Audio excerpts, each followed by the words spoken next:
Então, para você fazer um diagnóstico, você tem duas formas de pensar para chegar nesse resultado, na sua conclusão, na sua investigação. E eu vou usar a figura do Sherlock Holmes, né, como uma figura ilustrativa, que quem conhece a história, a gente tem o Sherlock e tem o fiel escudeiro dele, né, o Watson. Se vocês repararem, o Holmes ele tem um pensamento analítico, crítico, observador, dedutivo. O Watson ele é uma pessoa normal, né, que se deixa levar pelos impulsos, pela percepção aparente e não dá importância na observação.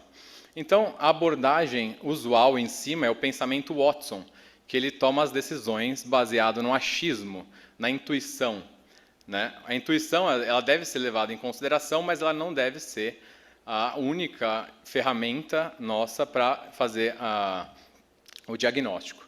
E o achismo, ele leva a gente ao quê? Tentativa e erro, né? Eu arrumo o problema, volta, eu arrumo de novo, até que uma hora dê certo. Né? Então isso gera muita frustração, muitas interferências, muito gasto. E como a Fernanda mesmo explicou, o patrimônio é um pouco mais delicado, né? A gente não pode deixar ao luxo dessas tentativas e erro. Então, qual que é o pensamento adequado, a abordagem adequada? É o pensamento Holmes, é o pensamento analítico, que ele vai se basear primeiramente na observação das variações. Ele não vai tirar conclusão nenhuma precipitada para mostrar-nos como a gente se deixa levar pela primeira impressão nossa. Resgatando um pouco de conhecimento de psicologia, a primeira impressão que você tem de uma pessoa, que são os primeiros 1 minuto, 2 minutos, eles vão influenciar a sua percepção da moral, intelectualidade, honestidade da pessoa para o resto da sua percepção. E isso serve por muitos gatilhos mentais nossos. O primeiro deles é da conservação de energia. O nosso cérebro, a primeira coisa que ele quer é não gastar energia. Então, quanto mais rápido eu tirar minha conclusão, mais eu vou conservar de energia, porque menos eu vou pensar. Certo? Então, essa primeira impressão, esse primeiro impacto, que a gente pode chamar de preconceito, ele deve sair da nossa mente no processo de diagnóstico. Eu me deparo muitas vezes em vistoria que o colega vai na vistoria e chega no local já tendo a causa já moldada dentro do cérebro dele. E a gente tem que ter uma ressalva, ou assim, uma preocupação maior com o passar do tempo. Porque a partir do momento que você ganha experiência profissional, você tem uma vivência grande. Então, o seu cérebro vai querer associar um fenômeno que você está vendo agora com uma coisa que você presenciou no passado. E pode ser que não seja. Eu posso ver uma trinca agora, que ela tem a mesma geometria, posição, porém ela não tem nada a ver com a causa que eu conheço. Para eu saber se tem a mesma causa, eu preciso observar. Tá? Então, essa é a primeira dica, vamos dizer assim. E, usando a personificação do Sherlock Holmes, eu elenquei um método, né, de diagnóstico sugerível para as anomalias em geral. Então, a primeira coisa é observação. Observação. Segundo, o pensamento lógico. Terceiro, a criatividade. E quarto, conhecimento. Tá? Eu vou me aprofundar em cada um deles. Mas a primeira coisa na observação... assim, eu vou passar um vídeo... Fique quieto. Eu não disse nada. Estava pensando, é irritante.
pode observar aí, né? Aí, só para contextualizar a cena, isso era uma cena de crime, tinha essa mulher que estava morta, e a perícia já tinha feito a investigação ali e não tinha descoberto nada. Sherlock chegou e começou a observar o quê? Os detalhes, certo? Ele foi ver se a joia estava polida ou não, suja ou não, viu que o casaco da mulher estava limpo, porém ela estava com um guarda-chuva seco no bolso, limpo não, perdão, a roupa dela estava molhada, o guarda-chuva, ela tinha um guarda-chuva, só que estava seco no bolso, e assim, vários outros detalhes que estavam bem embaixo do nariz de todos, porém ninguém observou. Né? Então, qual que é a lição disso, da observação? A observação ela não requer apenas você ver. Ver, todo mundo aqui está vendo, certo? Mas a observação ela requer um processamento, uma atenção mais aprofundada para você extrair informações úteis para o seu diagnóstico. Tá? Também puxando um pouco de psicologia, essa questão de só ver e não observar, a gente pode presenciar em nós mesmos em qualquer momento do dia.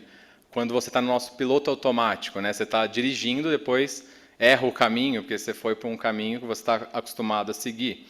Né? Ou usando um pouco aqui do Sherlock, no primeiro livro dele, que é um estudo em vermelho, o Watson ele questiona o Sherlock como que ele consegue fazer essa dedução, essa observação, e daí o Holmes pergunta, quantas vezes você subiu pela escada da nossa casa? Daí o Watson responde, uma centena de vezes. E quantos degraus tem lá?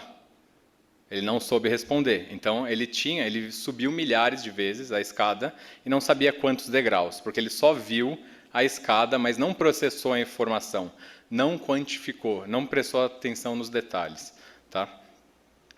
Então esse é o primeiro, e que ninguém vai ensinar vocês a observar, ser melhores observadores. Vai ser uma questão de treinamento. É uma habilidade que requer prática. Então, aplicado na nossa área aqui de patrimônio, de edificações, a gente tem essa foto aqui. E o que a gente pode extrair de observações, né, ou de dados, dessa observação? Que é um revestimento, né, uma pastilha, uma edificação nova ou velha. Já a gente vê sujidade, né, muito nova não é, né? Pelo tipo também do revestimento, também a gente vê que não é muito nova. Dá para você ter uma ideia até de quando ela foi construída. E o mais importante para as pessoas que estão envolvidas com a restauração e a conservação é a autenticidade dos materiais utilizados.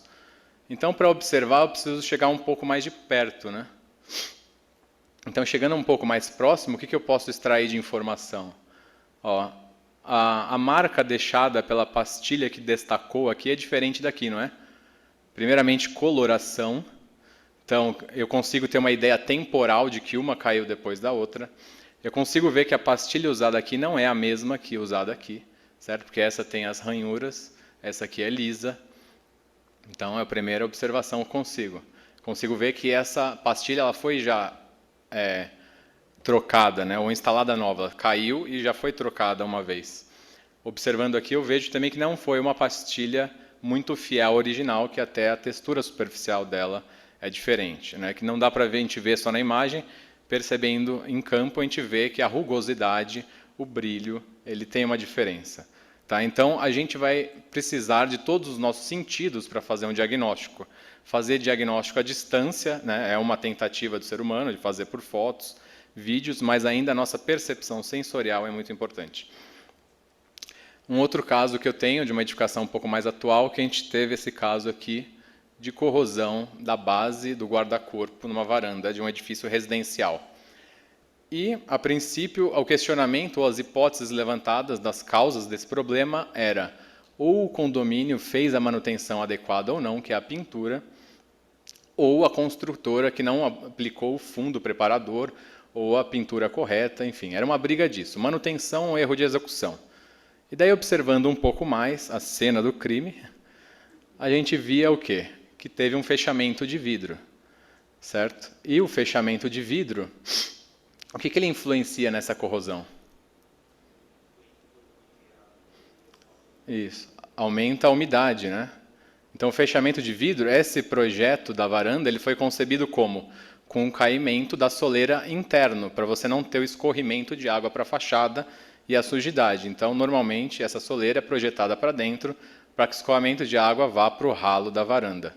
Então, com um pequeno nível bolha, a gente constata que o carregamento realmente estava para dentro, e o fechamento de vidro fez o quê? Que a água empoçasse nessa região, então você aumentou a umidade no pé ali do guarda-corpo. Então, o agente causador ou acelerador da manifestação patológica foi o fechamento em vidro. Tá? E isso, para você constatar, você precisa do quê? Observação. Não se ater apenas ao sintoma, mas ver todo o seu redor. Então, a observação ela pode ser dita também como coleta de dados, né? Coleta de informações. E na nossa área de engenharia diagnóstica ou de investigação, a gente tem algumas formas. Primeiro, análise documental, que é muito importante, a gente vê o histórico da edificação, a gente precisa ver projetos, documentos, memoriais, diário de obra, se for possível, cartas, né? Não sei os termos adequados, mas registros de tombamento, relatórios que a gente possa trazer a memória antiga ao presente para a gente compreender melhor essa edificação. Uma segunda coisa muito importante é a entrevista com as pessoas, para você saber quando começaram as anomalias, né, a data do aparecimento, se existe alguma coisa que ela percebeu que não está sendo vista no momento. Então, um empoçamento de água quando chove. Se eu vou num dia que não está chovendo, eu preciso desse relato de outra pessoa, né, ou ir nessa data exata. Enfim, a gente consegue isso através de entrevista ou entrega de questionário para os envolvidos. A vistoria de campo, né, a vistoria sensorial organoplética, que a gente vai requerer audição, tato e tudo mais. Instrumentos e equipamentos que vão ampliar os nossos sentidos, porque os sentidos humanos são limitados, então a gente, olhando aqui, eu não tenho noção de quanto tem exatamente a largura e profundidade desse auditório. Então eu vou requerer uma trena para me auxiliar a mensurar essas dimensões. Tá? Então, existem também espectros visuais que eu não consigo enxergar, que eu vou precisar de equipamentos que mostrem ondas de frequência diferenciada para a gente também perceber, que eu vou mostrar. Como, por exemplo, a câmera termográfica, né? Que a gente vai entrar nessa área aqui de ensaios, análises, que eu vou comentar mais à frente.